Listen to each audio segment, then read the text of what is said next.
जगन्नाथपुरी में जाकर रहे, घूमने जाते भिक्षा के लिए, ऐसे ही परमहंस वृत्ति में रहते थे। एक वृद्धा माता उन्हें कुछ नहीं देती थी। अब एक नारायण हरि की आवाज लगाए तो गाली दे दे कि हट्टा कट्टा सवेरे से आ गया चल। और माधवदास जी उसके यहाँ जरूर जाते। किसी ने कहा कि बाबा वृद्धा कुछ नहीं देती, काहे को जाते हो?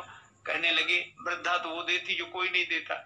क्या? बोले गाली तो देती है, तो हम गाली खाने जाते। अच्छा, वृद्धा के घर बेटे का विवाह हो गया पर उसके यहाँ पौत्र का जन्म नहीं हुआ था, खींचती थी। एक दिन नारायण हरि माधवदास जी ने कहा तो वो कपड़े का पोता लेकर पुताई का काम कर रही थी। उसने जो देखा और फिर आ गया निठल्ला, तो कपड़े का पोता फेंक कर मारा, महात्मा की छाती में लगा। पर माधवदास जी भी बोले कि संत माधवदास भी उत्तर इसी का देगा, और पोता अगर दिया है तो जा पोता तुझे मिलेगा।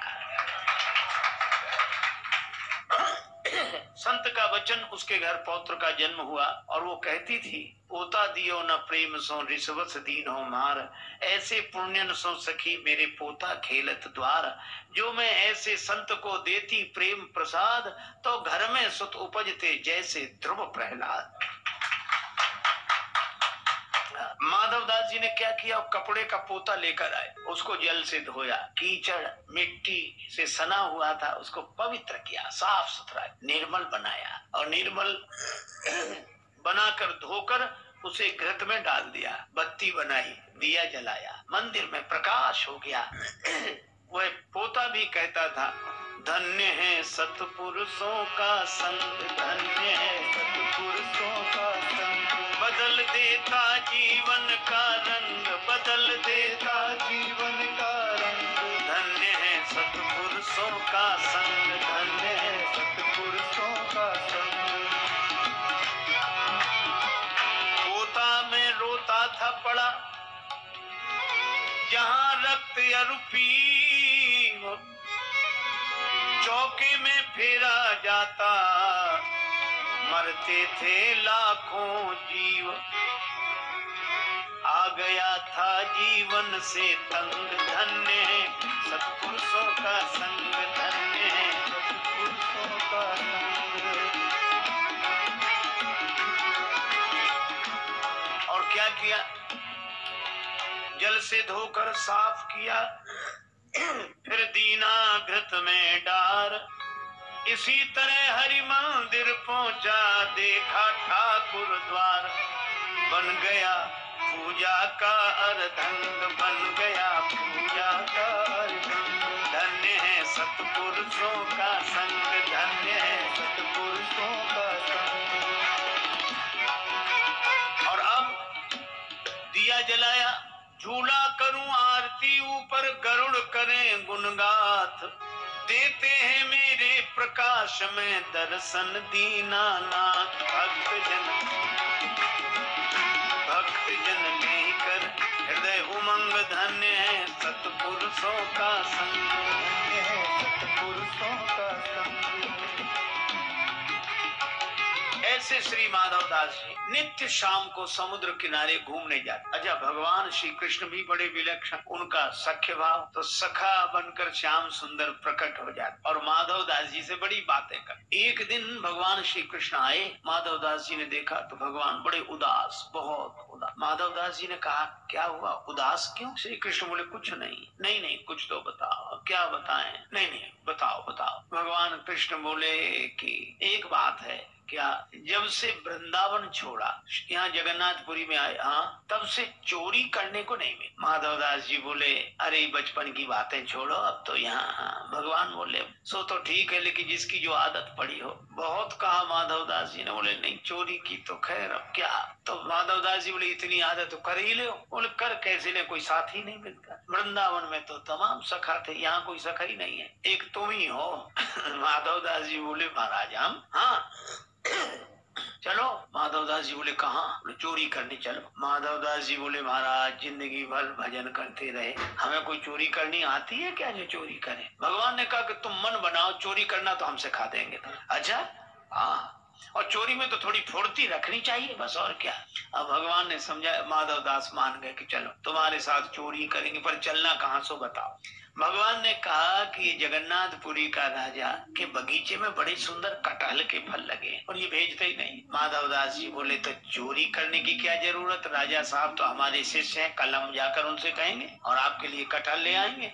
भगवान बोले नहीं, ऐसे नहीं, मजा तो चुराने में ही आता है। अच्छा चलो, गए राजा की बाग। अब माधव दास जी और भगवान कृष्ण, अब भगवान बोले धीरे धीरे बोलना, ठीक। अब माधव दास जी को तो कोई अभ्यास था नहीं, तो जैसे ये कटहल के पेड़ के पास पहुंचे, भगवान बोले ऊपर चढ़ जाओ, तुम ऊपर से कटहल गिरा, नीचे हम ले लें। अब माधव दास जी जोर से बोलने लगे, कन्हैया किस पेड़ पे चढ़े, इस पे चढ़े कि इस पे। सो बगीचे के माली ने सुना, बोले मैं बताता हूँ किस पे चढ़वा, भी आया। भगवान ले गए छिपा कर, तुमसे पहले ही कही थी धीरे धीरे बोलना चाहिए चोरी। अच्छा ठीक। अब गए, जब वो जाके सो गया, फिर गए। भगवान बोले इस पेड़ पर नहीं, इस पे चढ़ो, चढ़ो। माधव दास जी चढ़ गए, ऊपर से कटहल गिराओ। ऊपर तो चढ़ गए, अब ऊपर से बोले, भगवान ने कहा गिराओ गिराओ। अब ये बोले ये वाला कटहल गिराएं कि ये वाला, बड़े जोर से बोले।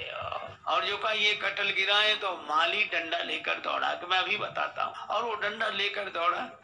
भगवान श्री कृष्ण तो बड़े कौतुकी अंतर ध्यान हो गए, बेचारे माधव दास उतर रहे थे पेड़ पर से, कटहल गिरा दिया था। अब महात्माओं के तो कपड़े और रहन सहन तो कहीं वृक्ष में उलझ जाए, कहीं तो जैसे उतरे पकड़ लिए गए। सो माली ने रात को ही उनको अंधेरे में 2 डंडे लगाए और हाथ बांध दिए, बंधे रहो, सवेरे राजा के पास ले चलो। अब माधव दास इधर उधर देखें तो माली ने कहा क्या देख रहे हो, बोले कुछ नहीं। और मन में सोचे कि दूसरे कहाँ गए जो ले आए थे हमें, हमको फंसा दिया, खुद का पता नहीं है। रात भर बंधे रहे, सवेरे माली ने कहा चलो राजा साहब के पास। सो हाथ बांधे और माधव दास जी को ले जाए। माधव दास चलो, रास्ते में राजा साहब मिले। राजा साहब घूमने आ रहे थे, उन्होंने देखा कि हमारे गुरुजी को माली क्यों बांधे, तो छड़ी लेकर माली को मारने दौड़े, इनको क्यों बांधा। तो माधव दास जी बोले इससे कुछ मत कहो। क्यों, बोले जब ऐसे बंधने के काम करेंगे तो बंधेंगे ही। तो आपने क्या किया ऐसा।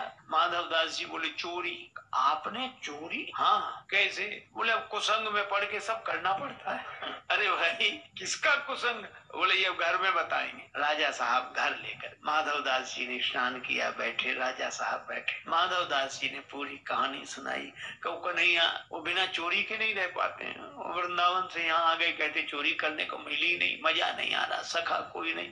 सो कोई नहीं, हम ही मिले। सो हमको कहा कि तुम चलो, और वो माली डंडा लेकर आया, खुद तो उड़ गए, हम पिटते रहे रात भर। और राजा ने सुना, राजा भक्त हृदय, नेत्र सजल हो गए, रोमांचित गात हो गया। और उसने माधव दास जी की बात सुनकर अपना पूरा बगीचा ही श्री जगन्नाथ जी के नाम लिख दिया।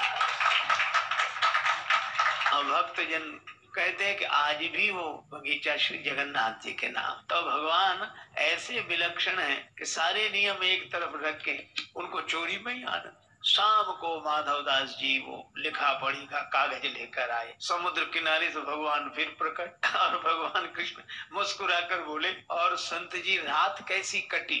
हम तो तुमसे पहले ही कही थी कि फुर्ती रखनी चाहिए, तुम ऐसे उतर रहे थे पेड़ पर से जैसे कहीं कुछ हुआ ही ना हो, बड़े आराम आराम से। माधव दास जी बोले हम तो पिटे और बंधे रहे, आप तो अंतर्ध्यान होकर आ गए, लेकिन कुछ मिला, कटहल तक नहीं ला पाए, एक कटहल तक नहीं ला पाए, और हम देखो पूरा बगीचा आपके नाम लिखा कर लाए हैं। अब बोलो भगवान की इन लीलाओं में प्रेम, केवल प्रेम। अब इस प्रेम भरी लीला को हृदय से देखें, दिमाग से देखेंगे तो फिर तर्क वितर्क उठेंगे, पर यह प्रेम सहजता से, भगवान को हार जाने में ही उतना आनंद, जीत जाने में ही उतना आनंद, वे सदा प्रसन्न रहते हैं। अच्छा सबसे बड़ी विचित्रता तो ये कि भगवान श्री कृष्ण के जीवन में इतना उतार चढ़ाव, कहीं जन्म कहीं जन्मोत्सव, मथुरा से गोकुल गए, जेल में जन्मे, लेकिन एक अद्भुत बात, ऐसी प्रतिकूल परिस्थितियों में भी श्री कृष्ण सदा बंसी बजाते रहते हैं, जो हरदम चैन की बंसी बजाते रहे। ऐसे श्री कृष्ण की लीला प्रेम भरी लीला है। और इसीलिए भक्त लोग कहते हैं ये जीवन है तेरे हवाले,